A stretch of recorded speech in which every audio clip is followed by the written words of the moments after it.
Hello, hello, hello, good afternoon. Magluluto tayo ngayon ng pinakbet Canadian version ni Nanay Nida. Ito po ang mga sangkap dahil meron po tayong kababayan na nagpaluto. Siya po ang namalingki kaya medyo maraming sahog. Ayan, tignan po natin kung anong mga sahog na sa pinakbet natin ngayon. Ito ay native from the Philippines. So, let's start now. So, actually, meron po kaming sahog na baboy na may taba-taba, skin na may taba-taba nga. Tapos, meron din tayong, ayan, yung ribs, baby ribs. Meron tayong kalabasa, sitaw, ampalaya, hindi mabubuo pag walang ampalaya, talong, at lalagyan natin ng kamuti para masarap, manamis-namis.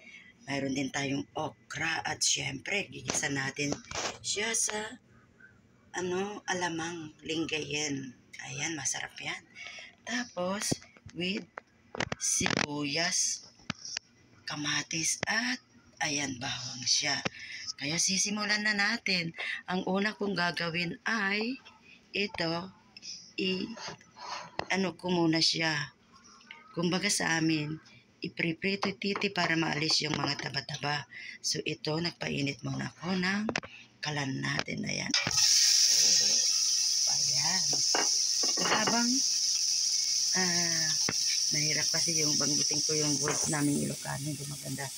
Habang linuluto natin dito na maalis natin yung mga taba-taba, ang ginawa ko ay bago ko kasi yung dinititi mo na lang natin ito. Yun na nga yung word, huwag nyo kasinin para maalis yung mga taba-taba konti hanggang siya ay mag-dry. Tapos isunod natin yung isa pagluto na ito. But bago ang lahat, habang pinuluto ko ito, dinititi ko ito ng mga taba-taba, ang gagawin ko ay isusuti ko yung mga gulay dito para hindi siya sa Ilocano, hindi naman maganda yung words na yan. Kaya ayan na lang muna natin, panoorin na lang muna itong video ko ha. Sana makatulong sa inyo. Ayan, simulan na natin. Ayan, habang hinihintay natin na matito yung mga taba dyan, maalis yung mga taba-taba, ito, sabi ko sa'yo, ilalagyan natin ng suti lang para hindi siya matigas.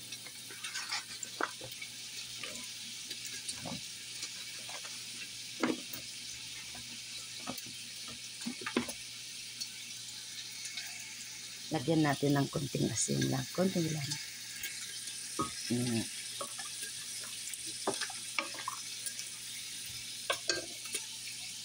Takpan natin.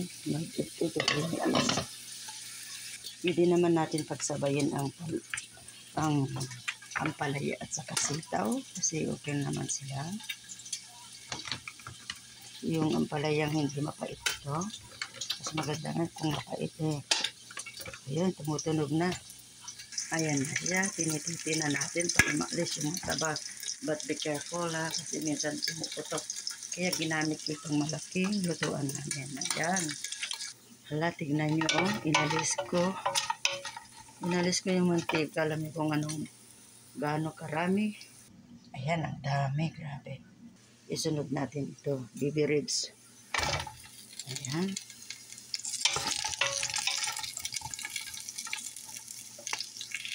Tapos, yung baby ribs natin, guluto na rin. Sinaga ko. Tapos ito na, sibuyas at bawang. Sabayin natin. Igigisa natin dyan. Tapos, pagluto ng konti,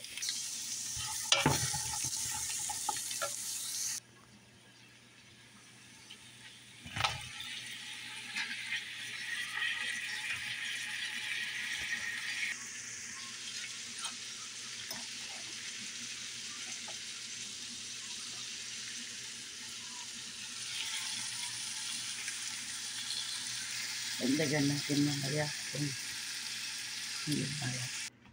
Inagyatin ng sabaw at pakukuluhin hanggang maluto yung karne. Ito po yung talong, okra at saka parda. May sinuti ko rin para hindi siya mas tigas.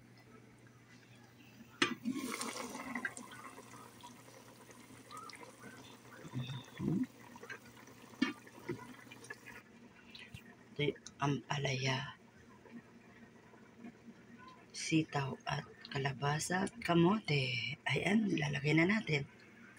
Medyo madilim kasi lubat na tayo. Sana matapos ko yung 8 minutes. Ayan, ilalagay na natin mga gulay kasi alam kong luto na. Ito ang unahin natin.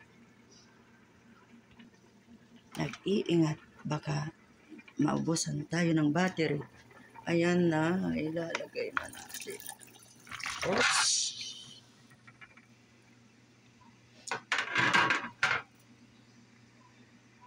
Isunod natin yung talong, okra at parda. Ayan.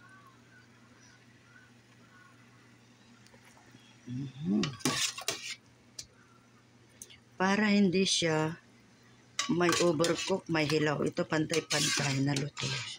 Kaya ito ang ginagawa ko. Tingnan nyo, berdeng-berde ko. Berdeng-berde yung okra pero luto na yan. Ayan. Okay. Salamat sa nag-sponsor. Mayroon pong nag-sponsor na namalingke at na pinaluto niya ito para daw sa ulam namin. Thank you sa nag-sponsor na malingke ngayon. Salamat. Ayan eh. Ano natin siya? Lutuin sandali. Medyo haluin natin para yung lasa magkasakasama na sila. Pasensya na kayo ha. Naka-face mask din ako. Kaya ganitong boses ko para habang nagsasalita ako, syempre, alam niyo na. At ito na siya. Salamat. Bago kong ringgihin ang linagay ko. At ito ay suko na siya. Siyempre, napakasarap na. Tingnan nyo, hindi siya na-overcook kasi pantay-pantay ang pagluto nila. Kaya kung gusto nyo tularan, ganito gagawin nyo. Very simple naman. Magpakulo lang kayo ng tubig. Ayan. Ayan na siya. Grabe. Mana natin.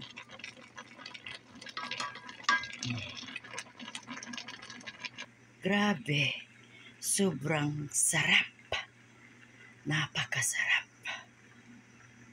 Salamat sa panonood nyo. Thank you so much for your likes, comments, and subscribe as well para sa susunod nating recipe.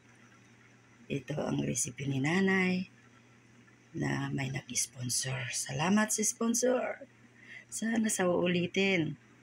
Sponsor, maraming salamat.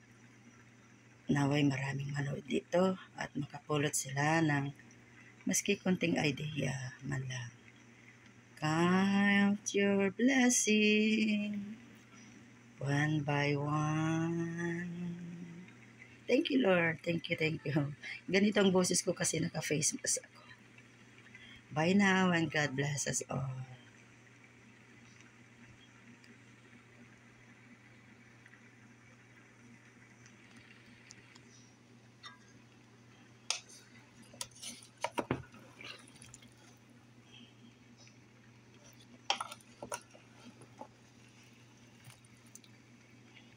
Kamote. Ampalaya. Sa kalabasa.